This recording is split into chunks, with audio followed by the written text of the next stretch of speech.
Quad एक बहुत अहम साझेदारी है जिसमें भारत है, अमेरिका है, जापान है, ऑस्ट्रेलिया है और जो एशिया पैसिफिक रीजन है या इंडो पैसिफिक रीजन है, इसमें भारत और अमेरिका, जापान और ऑस्ट्रेलिया मिलकर काम कर रहे हैं। और इसका सबसे बड़ा मकसद है कि इस रीजन में, इस एरिया में चीन का जो दबदबा है उसको रोका जाए, उसको आगे बढ़ने ना दिया जाए, क्योंकि उसका असर पूरे इस इलाके में मौजूद देशों के ऊपर पड़ रहा है।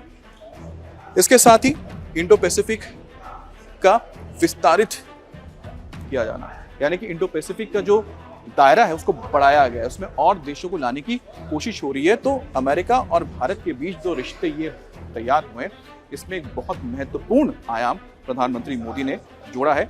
तो आप देखिए कि कहाँ शुरुआत हुई थी और कहाँ इसको लेकर जाया गया है। जैसे कि स्पेस, मत बोलिए, स्पेस के क्षेत्र में भी भारत और अमेरिका मिलकर काम कर रहे हैं और उसी का नतीजा है कि आने वाले वक्त में बताया जा रहा है कि भारत मिलकर, दोनों मिलकर ज्वाइंट स्पेस रिसर्च में जाएंगे, एक्सप्लोरेशन में भी जाएंगे, यानी कि इसरो और नासा साथ में काम करेंगे।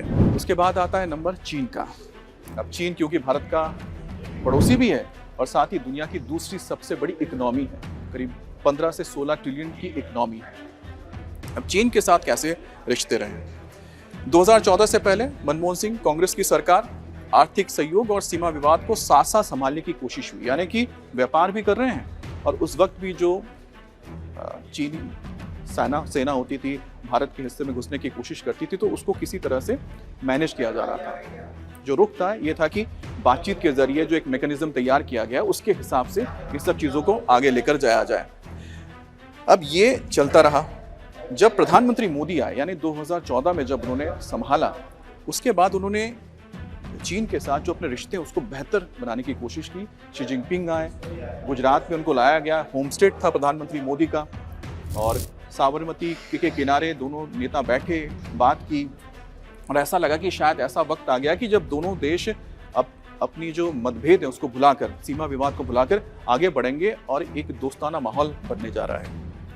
हालांकि 2017 में डोकलाम हो गया, जहां पर कोशिश की, एक ट्राई जंक्शन है, सिक्किम, भूटान और भारत का एक यहाँ पर एक सीमा है जिसमें चीन का भी एक हिस्सा मिलता है, तो एक ट्राई जंक्शन आता है। तो यहाँ पर डोकलाम में चीनी सेना रास्ता बनाने की कोशिश कर रही थी, भारत ने उसका विरोध किया था और एक लंबा स्टैंड ऑफ चला 2017 में।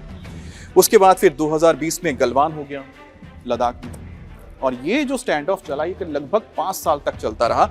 और इस दौरान भारत ने जो अपनी नीति है और प्रधानमंत्री मोदी ने यहाँ पर अपनी नीति को क्या बनाया?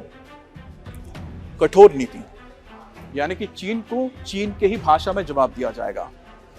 सीमा सुरक्षा पर और ज्यादा तवज्जो दिया जाएगा और ज्यादा इस पर खर्च किया जाएगा, और उसी का नतीजा रहा कि 5 साल के अंदर चीन के साथ लगी सीमा, यानी LAC पर, लाइन ऑफ एक्चुअल कंट्रोल पर, चाहे वो अरुणाचल प्रदेश का इलाका हो या फिर उत्तराखंड, इसके अलावा हिमाचल प्रदेश, लद्दाख का जो पूरा इलाका है, इस इलाके में रोड्स बनाए गए, ब्रिजेस बनाए गए, टनल्स बनाए गए और यहाँ पर सेना को बहुत मजबूत किया गया।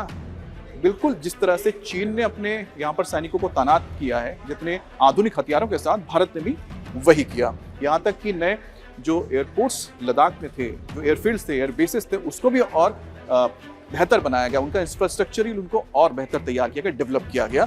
तो ये था भारत का जवाब चीन के प्रति। उसके अलावा इंडो पैसिफिक पर भारत ने जोर दिया, जैसा मैंने बताया था क्वाड।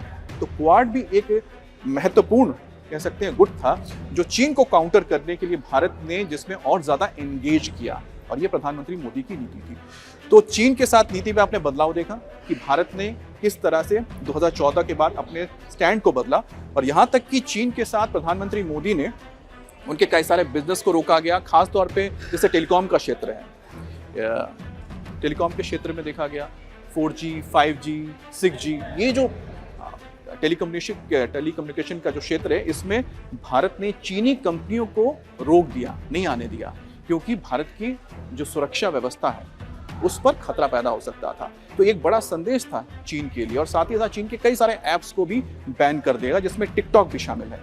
तो इसी तरह से भारत ने या फिर प्रधानमंत्री मोदी ने चीन के साथ एक हार्ड स्टैंड लिया, साथ ही साथ डिटरेंस दिखाया और काफी लिमिटेड एंगेजमेंट्स किए। या कह सकते हैं कि सिलेक्टिव एंगेजमेंट रहा। जहां जरूरत है मिले, जहां जरूरत है बात की, जहां जरूरत है नहीं मिले।